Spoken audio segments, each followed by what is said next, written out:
Hi, it's Astro from the future. This episode is a continuation of episode 23. In that episode, we set up this courtroom premise of the show and talk about Speak as One and the I Dare. Listen to that first. If you have listened to episode 23, please keep in mind, this episode has the same content warnings. As a refresher, that's a content warning for murder, genocide, harm to children, eugenics, brainwashing, and re-education camps. Thank you for listening and enjoy the show.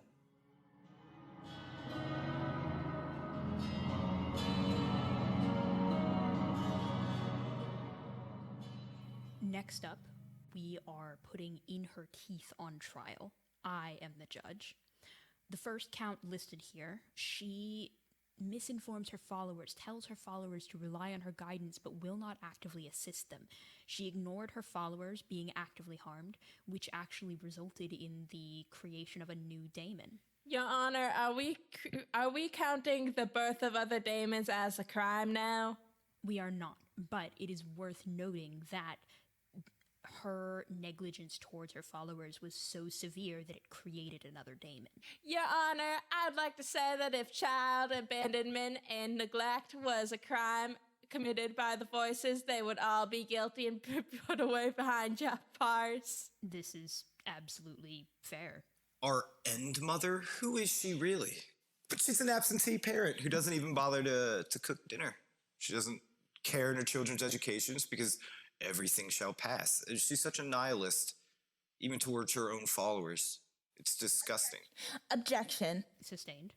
In Her Teeth may be what some would call an absentee parent, but what she truly does is she creates a high level of emotional fortitude in her followers by maintaining a distance. She allows them to pursue their own goals, their own agendas, their own dinners each night so that they can learn to be a stronger person from it. Her purview is just making sure that they don't die unjustly and before their time. Can I unsustain your objection? No, you can't. It's too late. It's out there like a wild, beautiful bird fluttering through the court. Your Honor, may I speak? Of course. I have a quote here from one SEED-THE-GRUDGE about this accusation. Present your evidence. SEED-THE-GRUDGE said, and I quote, "They prayed to Mother Death, saying, 'Strike down my foes.' And she nodded, whispering, 'Child, wait.' They thought, surely now revenge will come, but it never did. Just before they died, they realized she meant, wait, all will die in time. Well, I was the blade she held, but I listened to them, and like them, I shall wait no longer." Objection. The defense would like to state that this quote, meant to attack In Her Teeth's character, actually perfectly exemplifies the many reasons that her tactic of upbringing her followers is correct. Because SEED-THE-GRUDGE was her very own agent that she raised like either a sister, a child, or some other ambiguous familial relation. We don't ask. She raised SEED-THE-GRUDGE, and look at SEED-THE-GRUDGE now. She is independent, she is strong, she is capable of committing acts of great violence against everyone around her, and she has over and over and over again. In Her Teeth's hands-off parenting is what turned SEED-THE-GRUDGE into the strong, vengeful fury she is today. We have objected to Speak as One for coddling and smothering and brainwashing their followers. And the idea directly leads his followers down the path to shoot Lucids in the face. But In Her Teeth simply takes their hand and pushes them to go their own way. How can that be wrong? Objection. Yes, but then, Your Honor, she pushes them off a cliff. Objection sustained from Crow. She guides them into a dark room, lets go of their hand, and leaves them on their own. She is the very definition of a horrible parent. You don't bring a child into this world and let it fend for itself. You guide it. You give it a path. You lay down its true north. The court was going to recognize that at least she wasn't actively murdering, but in light of everything, murder seems like it might have been more merciful. Is it not murder to let a child go off with the idea that you will help, only for them to realize in the end that you were not going to? Legally speaking, no. It's at least neglect. Yes. But she also wants complete and utter fealty towards it. She wants your loyalty. She wants to lead without ever having to lead. She demands that we worship her, but we get nothing in return. Do you believe this to be a unfair contract? Is it possible that this charge could be summed up in a lack of ability to fulfill a contract? Yes. Your Honor, the fact that she's making contracts with children alone should let you know the answer to that. That's true. Your Honor, the defense must object and say once more that if we are accepting children's ability to govern themselves in terms of supporting the idea, how can we say that we do not support her supporting children's right to govern themselves in every other aspect of their life? It is funny that we are mentioning children because the next charge listed here says that she wants to mind wipe children. Can the prosecution please elaborate on that? Your Honor, what do we count as murder? Is it the death of the body or is it the death of the mind? Because if it's the mind, in her teeth is a stalker killer. Objection. Objection overruled. The prosecution should present their case first. Kangaroo court. Kangaroo court. Whose side are you on? Your Honor, players have prayed to In Her Teeth to tell a stalker to leave them alone. And In Her Teeth said, quote, "The stalkers do not serve me. They serve the breeders who run this town. But this stalker, tie them to a chair, then say my name while staring into a mirror and go to sleep. I will take care of the rest." End quote. Is this not a threat? Is this not premeditated murder? Interesting. Objection. The defense would argue that the prosecution did not finish the entirety of the quote. In Her Teeth later stated that if she was brought a stalker by a player, that, quote, "They're underage, so I will do what I can to keep the body alive. The mind, well, they will behold the fate of all things just as I foresee it. And take it from me, the abyss is not alive. It does not gaze back, but it takes everything you have and it grows," end quote. This is clearly not murder. She keeps the body alive. She does what she can. She goes out of her way. Isn't that more than any other daemon? Objection. What is the point of being alive if there is no living? And please elaborate, prosecution, on what constitutes living. Well, I mean, sure, brain can have activity, blood can flow through the veins, but if you're not out there enjoying a life, what is a life comatose? What is a life seeing through closed lids? It's not one lived. The defense must object to this and state the body is still alive. The mind is still alive. One could even argue that through ensuring that the stalkers behold the fate of all things just as she sees it, she is simply illuminating their perspective of the world.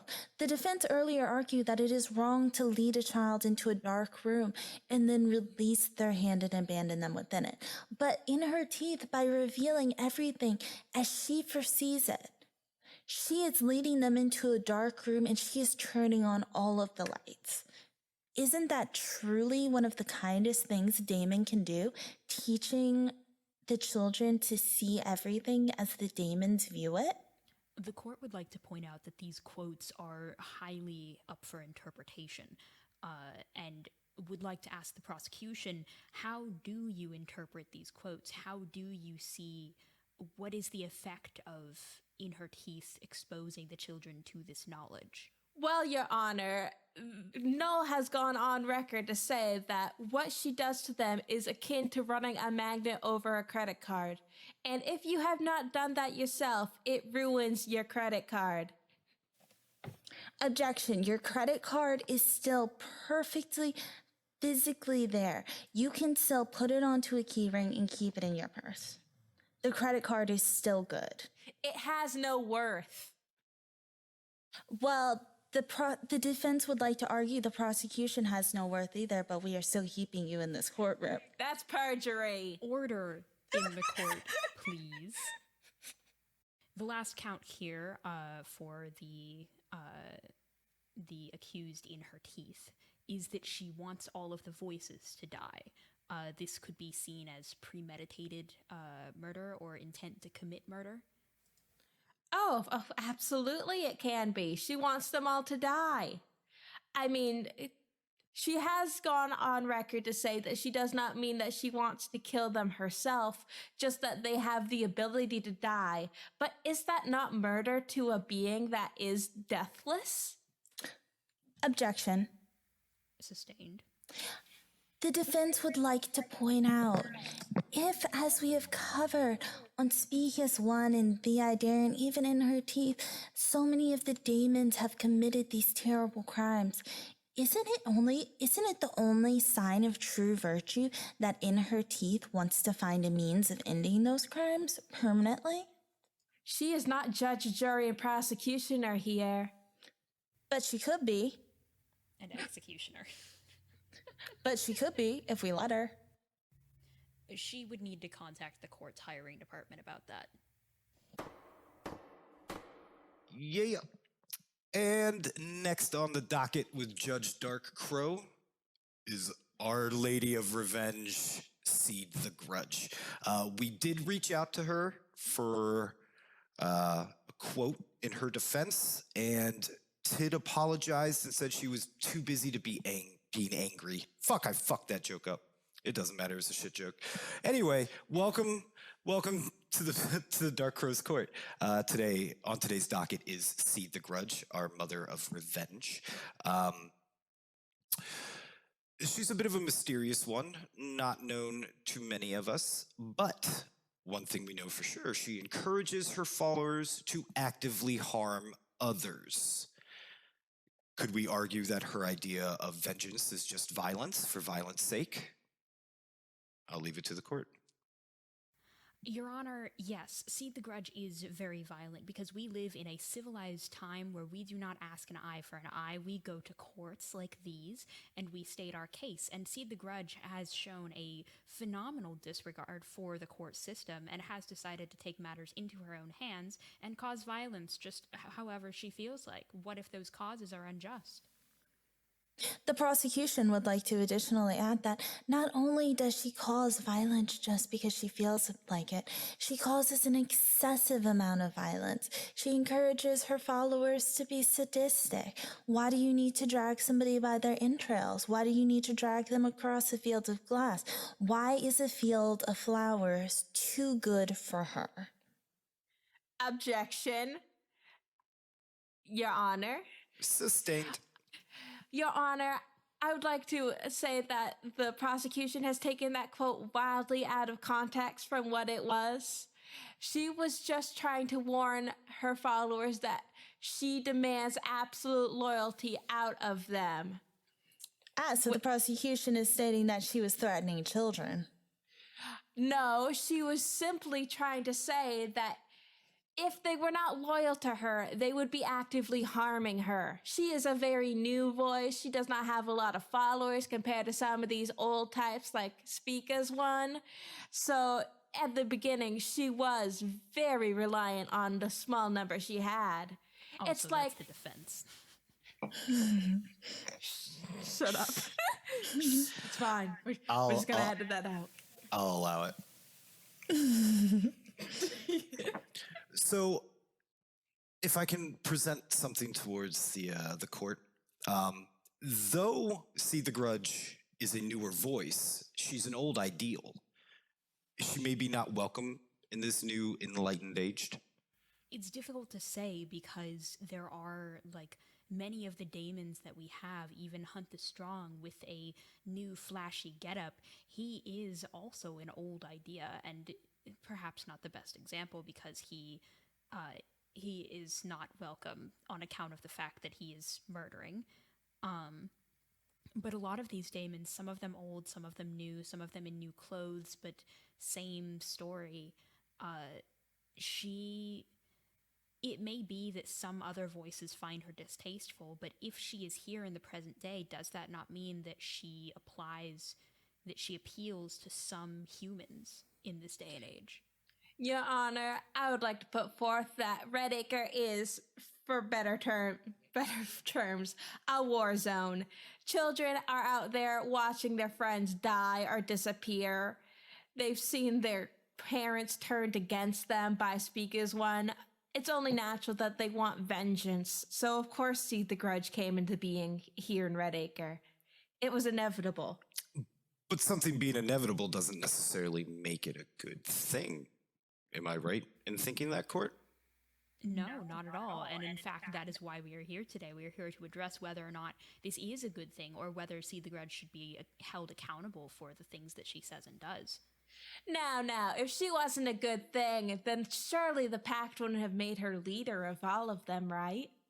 To say that SEED-THE-GRUDGE isn't a positive influence, our addition to Redacre, is to imply that the I Dare, Die For You, and the Measure Cuts do not have the soundest judgment in the well-being of the children at heart. The prosecution would like to say, technically, shouldn't we be holding them all on trial and purging them all from the halls of Redacre? Don't worry, we are working on it. No, I was about to say, one must question, though. We've talked about guidance being a thing that, voices should do, and being that she represents violence and revenge and quote-unquote justice. Is she just handing weapons to children, but not showing them how to use it? It's funny you mention that, Your Honor. Would you read the last charge on that list? We have to bring up the charge of creating child soldiers. Yes, Your Honor. SEED-THE-GRUDGE does create child soldiers often, like some of the other voices, in fact. Many of them are guilty of this. But SEED-THE-GRUDGE most notably has called her followers her generals in the pact, which is engaged in war, as we've discussed, this ideological war. And so is she not then creating a literal organized army out of the children of Redacre? Could one argue that maybe she's making things worse and bringing violence to the forefront because that's what she wants? Remember? Absolutely. One could absolutely argue that. Objection. Defense? Your Honor, she only appointed these so-called generals because she knew she was going to be busy leading the pact herself. The generals were just supposed to be there for the other children. She's not saying that her followers should go out and, pick Commit up an Alexander Hamilton? You already made a Hamilton joke last episode. You can't make another one. Fuck you. So is the defense then saying that she does indeed have generals and a child army? I would never say that she has an army. They're just, generals in that other children should look to them. She's not telling them to go out and wage war themselves. We give Boy Scouts knives, but that doesn't make them soldiers. We don't teach our Boy Scouts to kill either. Has she not asked her followers, while calling them generals, to be on the forefront of this war, to engage in espionage and to fight an enemy? I rest my case, Your Honor. Will you please read the next charge? The next charge, easy. Nepotism. How did she rise so far in these ranks? So, SEED-THE-GRUDGE, it's funny because SEED-THE-GRUDGE comes from in her teeth, and because of her mother, perhaps because of that status, or simply because she would not join the pact under any other circumstances. The pact has made her the leader. It seems that there is at least an abuse of power, if not outright nepotism here. Objection. Sustained. Your Honor, SEED-THE-GRUDGE just knows what she's worth as a woman. I'm sorry to the prosecution if they just can't stand the idea of a woman in charge of this boys' club. I'll allow it. I'm sorry, I knew as soon as this was coming up, I had to do it to him. The prosecution would like to ask the defense, is it girl power if SEED-THE-GRUDGE is sending children into an ideological war? Is that girl power? Yes. We're here talking about nepotism, not the child soldiers. If I can interject real quick, can we change that ideological war into an actual physical war? Because that's what she's inciting. Yes, that's true. She is actively suggesting and supporting outright violence. SEED-THE-GRUDGE is simply actively supporting and creating outright violence to prove there's true equality in Redacre and in her ranks. I don't know what side Lavanya's on anymore. Now women can start wars too. Now women can start wars too. Is she really trying to incite violence, however, or is she just trying to tell the children to defend themselves? Because Speak as One doesn't care if you're not in the war. Speak as One just wants you on their side. Hunt the Strong doesn't care. He'll just kill you. She's trying to give children the tools they need to survive in this horrible time in Redacre. All rise, we're here for the trial of the measure cuts. I'm your judge, xaviul. First on the docket is an accusation of being part of and working for Speak as One for a really long time prior to the current events in Redacre. The prosecution has to put forth the case that the measure cuts was complicit and directly worked with Speak as One for a large, unknown, but admittedly substantial portion of their mutual history. The defense would like to ask, does this mean that the prosecution is admitting that Speak as One is in fact guilty of crimes? The prosecution is simply putting forth the hypothetical thing of saying if there is any situation in which Speak as One could be incorrect, morally, legally, or perhaps emotionally, then would the measure cuts not be complicit in it? If you allow a crime to occur in front of your very eyes, and in fact you pass them the gun, then isn't it on you when they pull the trigger? That sounds like conjecture to me. I think TMC's crimes are more or less it's a question of empathy and apathy. Exactly. The prosecution must say TMC has had the least amount of empathy of all of the voices towards the children of Redacre and their circumstances. Even as they die around him, his only response is to stop calling them lab rats. We're getting wildly off track here, I feel like. We'll move on to his second crime, which is accused of making the sonic fences, which cause immense pain to humans that are near them. I'd like to say that a lot of the measured cuts, a lot of his experiments, a lot of his doohickeys, I believe that's the scientific term for him. I believe a lot of them seem to be designed to not only hurt his own kind, but us as well. Where does the morality lie in a person who makes nothing but weapons? The prosecution would like to say not only does the measure cut harm those around him, daimons, innocent, gorgeous, morally uprighteous daimons who only ever wanted to create a small form of paradise within the boundaries of their own creation. And, people too, I guess. Not only has the measure cuts harmed them currently, but he has systematically worked to harm them in the past. To quote a daimon who would know, and who is perhaps one of the greatest victims of the measure cuts' crimes of lack of empathy, When the scholar was with us, he helped design the sonic wall, the founding theory, not the construction later. This is, your kind says, taboo. It took a mind apart from ours to consider distorting the song. The sonic wall, useful, no? End quote. Objection, Your Honor. Sustained. The prosecution is talking about the tragic breakup of the measure cuts and speak as one again. The prosecution says that the defense is inherently depicting this the wrong way because a breakup implies that they're not going to get back together again in the future. Whereas Order in the court. Order in the court. everyone knows it is just a break and everything is fine. Your Honor, this discussion of the sonic fences, even Speak as One themselves said he did not start construction on the sonic wall. He designed the founding theory. Do we not allow people to create dangerous theories and they do not go into practice?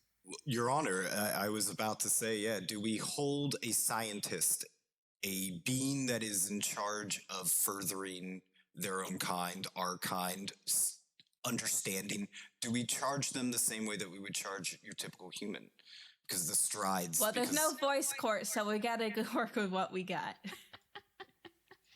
But being what the measured cuts is, what they do, the services provided, do we not extend maybe a little bit of latitude when it comes to quasi-morality? Because all great leaps required sacrifice. We sent monkeys into space that died so we could land on the moon. I don't know about you, but I'd rather not get sent up into space to see if the voices can live up there. Oh, fuck. And for our final case today, we are bringing on our newest voice, Hunt the Strong. The notorious HTS. I mean, our first bit of evidence is he runs a murder-death orgy cult. Discuss. Yes, Your Honor. He has spoken frequently of his strange activities. Needless to say, murder is already a crime that we can... Define strange activities. Hunt the Strong has said, flesh lives in want of a worthy foe, spill blood and rut in the moonlight. My sires, you could invite them to a lethal orgy, and they'd spend all night waiting to wash their hands. That is a solid dig. Your Honor, I think the defense just got up and walked out of the courtroom. There is no defense in this land now. So, could we argue that Hunt the Strong is organizing a terrorist operation? Organized is such a strong word for what he does. Yeah. The prosecution would like to say Hunt the Strong is less organizing and more that he's leaving pamphlets out on your...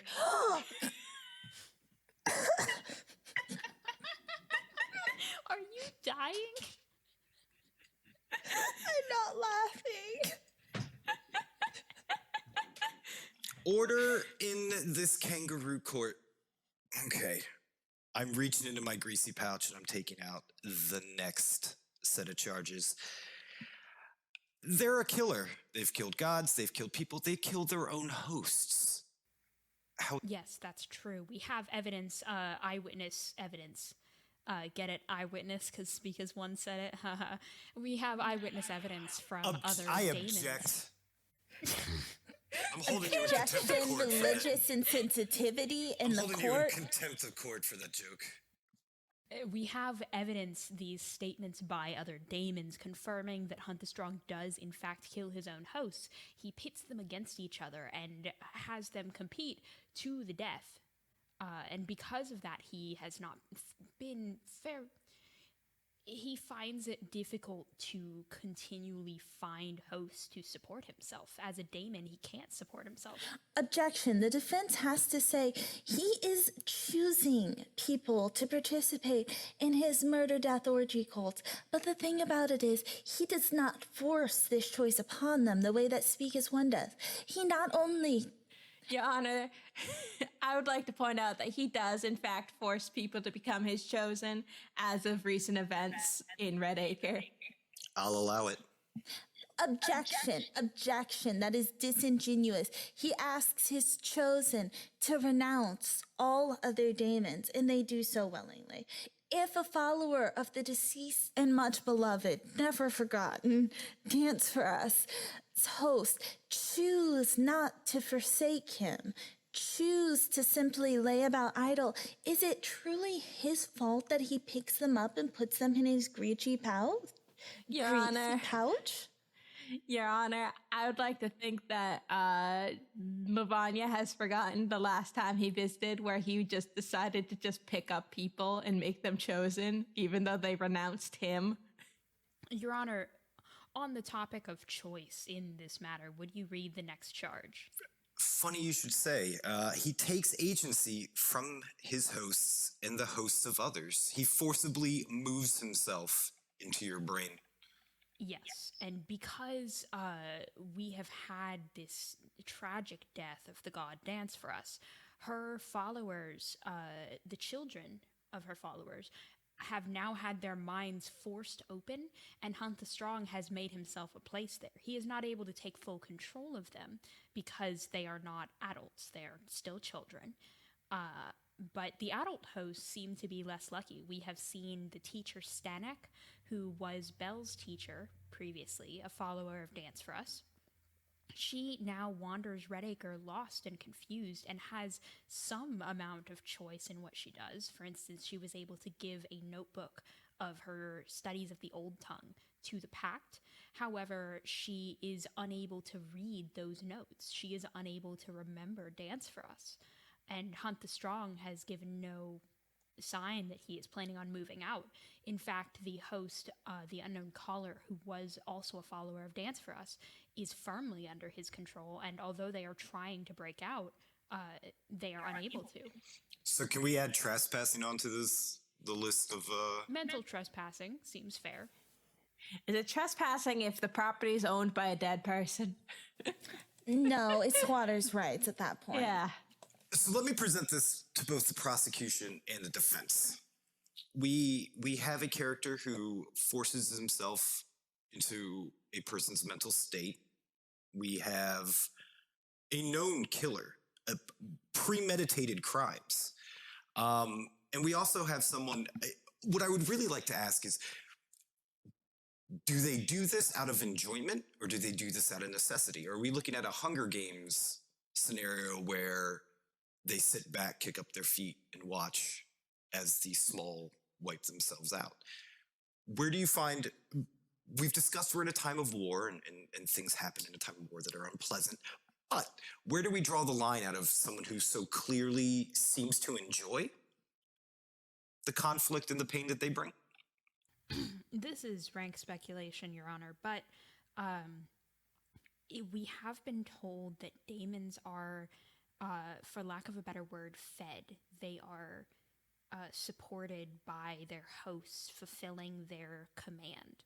And for him to hunt the strong, this idea of murdering, of killing, and also of taking, these all fulfill his command. So it may be that he enjoys it in the same way a human could enjoy a good burger. Yes, it's sustaining you, but it is also fulfilling and enjoyable.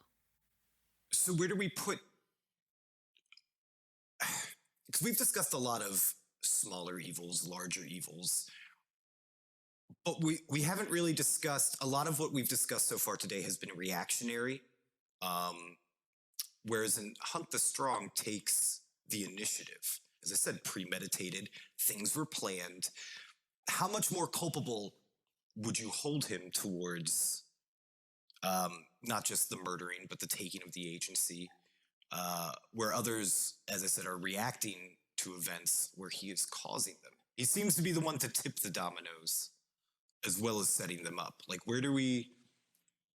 Whereas you can argue that some of the past events from God's reactionary, defensive, where do we separate him as an offensive player? Is the court arguing that Hunt the Strong is premeditated in his crimes? Yes. Would the court not agree? Yeah, the defense can't argue against that. Yeah, he does. Premeditated as fuck. Yeah.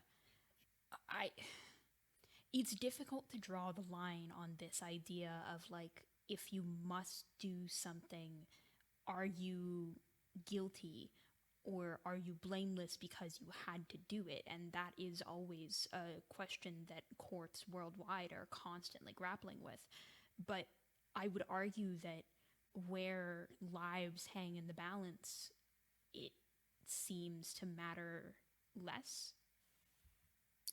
Because you could argue the moral failings of a lot of these voices, these daemons, but you can't argue the same with Hunt the Strong, since there appears not to be a morality.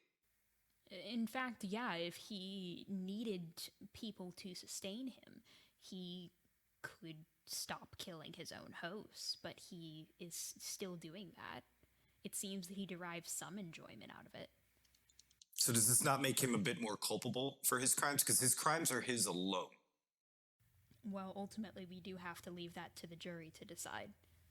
But I'd like to hear closing arguments. Because we have a being that we could talk about the idea involving, getting his hosts involved. 60 people died. We could talk about those that have been strangled out by the shape on their own volition, following rules set by Speak as One. But what can you say about a being that nightly the children of Redacre find classmates, friends, cousins, brothers, sisters, lying in a pool of their own blood? Even the defense must admit, as far as it goes, Hunt the Strong is perhaps the most antagonistic and the most villainous of the voices, because the others make a show of choice or not having choice, or how their children and their chosen must exemplify their ideals. Hunt the Strong, in the end, is not about exemplifying an ideal so much as he appears to be about creating destruction. And for the moment, let's tear down our courtroom facade that we've used to present all of this. And on equal standing, let's do a round robin, just go around and give our closing arguments. Because for me, this is no longer about Hunt the Strong himself. It is about all of the daemons and all of the horrible things that they do that we've discussed here. Offense or defense, we've talked about some very serious things. And personally, my closing argument is that the daemons largely shouldn't be trusted, and we don't have in Redacre a court system or any way of holding them accountable except by speaking to them ourselves, and I believe that in this case it may be our duty to hold them accountable. Anyone else? I mean, you could argue with HTS, like, so much of the voices, the daemons, their personas, their existence is based off of illusions, be it the illusion of choice that they present us with when there really is no choice. You can't sit out when lines have been so clearly drawn. You could argue that Hunt the Strong just pulled back the curtain and said, screw that, there is no choice. I'm not even going to present you with the illusion of having a choice. But my personal, they're horrible beings. They're selfish, inconsiderate things that look at us as tools to be used. We're dusters and nothing more. We're vacuum cleaners cleaning up their mess. And when we break down, they don't offer to fix us. They just toss us aside and get it vacuum clean. God damn the cheap human generation factories. Mm-hmm. I don't know, for me, my closing argument is they're shit. Just by and large. I have to agree with Dark Crow and also put in that for all that they try to act like they are our friends and that they're on our side, they don't try to chase us down too strongly because they know, at least in Redacre, they are an inevitability. You can resist them for as long as you want, but the moment you turn into an adult and your mind matures, one of them's gonna get in there forever, and there's nothing you can do about it. And my closing argument has to be, the daemons, I think, are inherently antagonistic, but I think even though they are also inherently negative, they're interesting despite that. They're a fascinating insight into the base impulses of humanity, that ultimately a lot of people find control various aspects of their life, and a great deal of civilization is learning to turn those negative impulses into positive ones. With that said, I do believe that out of all the daemons, Hunt the Strong has to be the worst in terms of impulses of them all, because out of them all, he's the only one who's probably a furry. Oh!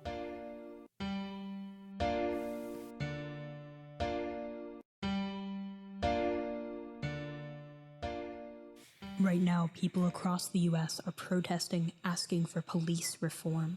They could use our help. In our episode description, we've included 4 different links. One is a fundraiser for Migizi, a Native American youth center that burnt down. That's MIGIZI. Donate through their GiveMN link or via their website. 2 are master lists of places to donate to, volunteer at, and ongoing protests. Find those at tinyurl.com/donationmasterlist1 and tinyurl.com/donationmasterlist2. No spaces, no capitals.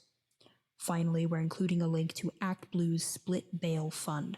Donations to this fund are split to 30 different cash bail funds across the country, and every little bit helps. Please note the city of Washington, D.C. does not have a cash bail system, so steer clear of any campaigns for cash bail assistance in D.C.